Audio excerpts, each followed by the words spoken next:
Hi friends, അവധിക്കാലം ഒക്കെ കഴിഞ്ഞുവല്ലോ. ഇനി കുട്ടികൾക്ക് എല്ലാം ലഞ്ച് തയ്യാറാക്കണ്ടേ? ഇന്ന് നമ്മൾ തയ്യാറാക്കുന്നത് നമ്മുടെ കുട്ടികൾക്ക് സ്കൂളിൽ കൊണ്ടുപോകുന്നതിനുള്ള ഒരു നല്ല റെസിപ്പിയാണ്. വളരെ എളുപ്പവും സ്വാദിഷ്ടവുമായ ഈ റെസിപ്പി കണ്ടു നോക്കിയാലോ. ഇതിനു വേണ്ടിയിട്ട് നമ്മൾ 1 കപ്പ് റവയാണ് എടുത്തിരിക്കുന്നത്. ഇതിൽ നല്ല ചൂടുവെള്ളം 1/2 കപ്പ് നമുക്ക് ഒഴിച്ച് ഇതിന് നന്നായിട്ടൊന്ന് ഇളക്കി 5 മിനിറ്റ് നേരം മാറ്റി വയ്ക്കാം. അപ്പോഴേക്കും ഇത് നല്ല പോലെ നമുക്ക് കുതിർന്ന് സോഫ്റ്റായി കിട്ടും. ഇത് വന്നിട്ട് റവ നമുക്ക് കുട്ടികൾക്കൊക്കെ എളുപ്പത്തിൽ തന്നെ നമുക്ക് തയ്യാറാക്കി കൊടുത്തു വിടാൻ പറ്റിയതാണ്. ഇതേമാതിരി നമുക്ക് 5 മിനിറ്റ് നേരം മാറ്റി വയ്ക്കുക അടപ്പ് വെച്ച്. ഇനി നമ്മുടെ റവ കുതിർന്ന് നല്ലപോലെ വന്നിട്ടുണ്ട്. ഇതേമാതിരി നല്ല സോഫ്റ്റ് ആയിട്ടുണ്ട്. ഇനി നമുക്ക് വേണ്ടത് 1/2 കപ്പ് സബോള അരിഞ്ഞ് ഇട്ടതാണ്. അതേപോലെ 1 ഉരുളൻകിഴങ്ങ് നമ്മൾ വേവിച്ച് ഇതേമാതിരി വേവിച്ചതാണ്. ഇതേമാതിരി നല്ലപോലെ ചെയ്യെടുക്കാം. അത് നമുക്ക് ഇതിലേക്ക് ഇട്ട് കൊടുക്കാം. ഇനി നമുക്ക് 2 പച്ചമുളക് അരിഞ്ഞു വെച്ചതാണ്, അത് ഇട്ട് കൊടുക്കാം. ഇനി ജീരകമാണ്, 1/4 ടീസ്പൂണ് ജീരകം നമുക്ക് ഇട്ട് കൊടുക്കാം.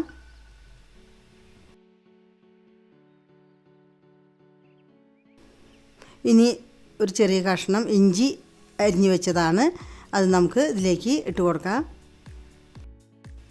ഇനി 1/4 ടീസ്പൂണ് എള്ളാണ് ഇട്ട് കൊടുക്കുന്നത്, കറുത്ത എള്ളാണ്, അത് നമുക്ക് ഇതിൽ ഇട്ട് കൊടുക്കാം. ഇനി വന്നിട്ട് നമുക്ക് ചതച്ച മുളകാണ്, അത് 1/2 ടീസ്പൂണ് നമുക്ക് ഇട്ട് കൊടുക്കാം. ഇനി വന്നിട്ട് അരിമോദകമാണ്, ഞാനൊരു 1/4 ടീസ്പൂണ് ഒന്ന് കയ്യിലിട്ട് ഒന്ന് തിരങ്ങി അതിൽ ഇട്ട് കൊടുത്തിട്ടുണ്ട്. ഇനിയാണ് മല്ലിയില, കുറച്ച് മല്ലിയില നമുക്കിതിലേക്ക് ഇട്ട് കൊടുക്കാം. അങ്ങനെ എല്ലാ മസാലകളും നമ്മൾ ഇതിൽ ചേർത്ത് നല്ല പോലെ ഒന്ന് കുഴച്ചെടുക്കാം.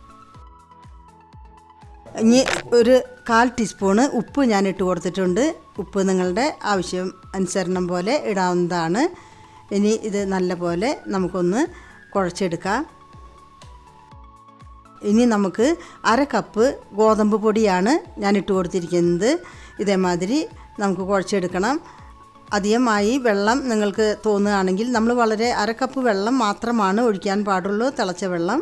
അതുവേ കുറച്ച് ലൂസായി തോന്നുകയാണെങ്കിൽ കുറച്ചും കൂടി ഗോതമ്പ് മാവ് നമ്മൾക്കിതിലേക്ക് ചേർത്തി കൊടുത്ത് ഇതേമാതിരി നല്ല പോലെ കുഴച്ചെടുക്കാം. അങ്ങനെ നമ്മുടെ മാവ് കുഴച്ച് വെച്ചിട്ടുണ്ട്. ഇതൊരു 5 മിനിറ്റ് നേരം നമുക്ക് വയ്ക്കാം. അപ്പോഴത്തേക്കും നമുക്ക് ചട്ടി അടുപ്പത്ത് വയ്ക്കാം. നമ്മുടെ ചാനലിൽ ഇതുവരെ നിങ്ങൾ സബ്സ്ക്രൈബ് ചെയ്തിട്ടില്ലെങ്കിൽ ഇത് ഒന്ന് സബ്സ്ക്രൈബ് ചെയ്യാനും അതുപോലെ ഷെയർ ചെയ്യാനും ലൈക്ക് ചെയ്യാനും മറക്കരുത്.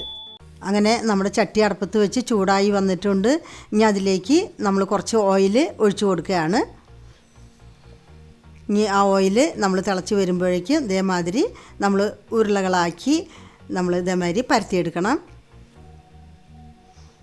ഇതേമാതിരി പരത്തിയെടുത്ത് ഇനി ഇത് നമുക്ക് ഇതേമാതിരി ഒരു പാത്രം വെച്ച് മുറിച്ച് റൗണ്ടാക്കി നമുക്കെടുക്കാം.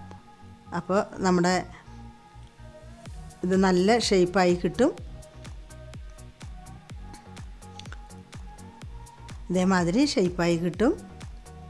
അങ്ങനെ നമ്മൾ പരത്തിയെടുക്കുമ്പോൾ ഒന്നില്ലെങ്കിൽ കുറച്ച് ഓയിൽ പുരട്ടി കൊടുക്കുക, അല്ലെങ്കിൽ ലേശം ഗോതമ്പ് പൊടി ഇട്ട് കൊടുത്താലും മതി. അപ്പോൾ നന്നായിട്ട് നമുക്ക് പരത്തിയെടുക്കാൻ പറ്റും. ഇനി ഇതേമാതിരി ഓരോന്ന് നമുക്ക് എണ്ണയിലിട്ട് വറുത്തെടുക്കാം. ഇതൊക്കെ കുട്ടികൾക്ക് കാലത്ത് തന്നെ ലഞ്ച് ബോക്സാക്കി കൊടുത്തു വിട്ട് കഴിഞ്ഞാൽ നല്ല സോഫ്റ്റായി ഇരിക്കുകയും ചെയ്യും. അവർക്ക് അത് കഴിക്കാനും വളരെ ടേസ്റ്റായിരിക്കും.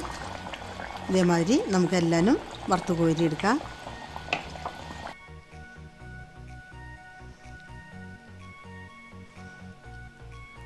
ഇനി ഇതേമാതിരി എല്ലാനും നമുക്ക് ഇതേമാതിരി വറുത്ത് കോരിയെടുക്കാം. അപ്പോൾ വേഗം തന്നെ നമുക്ക് ഇത് റെഡിയാക്കി എടുക്കാം. അധികം സാധനങ്ങളും വേണ്ട, നമ്മുടെ വീടുകളിലൊക്കെ ഉള്ള സാധനങ്ങളാണ്. റവയും അതേപോലെ ഗോതമ്പ് പൊടിയും പിന്നെ വളരെ കുറച്ച് ചേരുവകൾ മതി. ഇത് വന്നിട്ട് കുട്ടികൾക്ക് ദഹനത്തിനും നല്ലൊരു എനർജി കിട്ടുന്നതിനും വളരെ നല്ലതാണ്. അങ്ങനെ ഈ റെസിപ്പി നമ്മുടെ വളരെ എളുപ്പത്തിൽ തയ്യാറായി കഴിഞ്ഞു. ഇനി നിങ്ങളെല്ലാവരും ഇത് വീടുകളിൽ ഉണ്ടാക്കി നോക്കണം. നിങ്ങളുടെ അഭിപ്രായങ്ങൾ അറിയിക്കണം. അതേപോലെ തന്നെ ചാനലിൽ പുതിയതാണെങ്കിൽ സബ്സ്ക്രൈബ് ചെയ്യുവാനും ലൈക്ക് ചെയ്യാനും ഷെയർ ചെയ്യാനും മറക്കരുത്. ഇനി അടുത്തൊരു വീഡിയോയുമായി നമുക്ക് വീണ്ടും കാണാം. അതുവരയ്ക്ക് ബൈ.